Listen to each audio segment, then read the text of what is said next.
ইসরায়েলকে ভুলের জন্য কঠিন শাস্তি পেতে হবে এমন হুঙ্কার দিলেন ইরানের সর্বোচ্চ নেতা আয়াতুল্লাহ আলী খামেনি।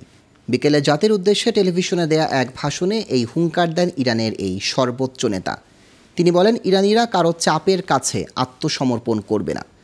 মার্কিন প্রেসিডেন্ট ডোনাল্ড ট্রাম্পকে সতর্ক করে দিয়ে তিনি বলেন, আমেরিকানদের জানা উচিত যে কোনো মার্কিন সামরিক হস্তক্ষেপ অপূরণীয় ক্ষতির কারণ হবে, যার পরিণতি তারা সহজে সামাল দিতে পারবে না।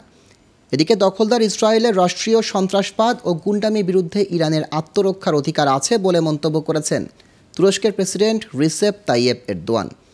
অন্যদিকে জাতিসংঘের পরমাণু বিষয়ক সাবেক পরিদর্শক ডেভিড অলব্রাইট বলেছেন, ইরানের ভূগর্ভস্থ পারমাণবিক স্থাপনা ফর্দ মাটির অন্তত 262 ফুট গভীরে, যা ধ্বংস করা কঠিন।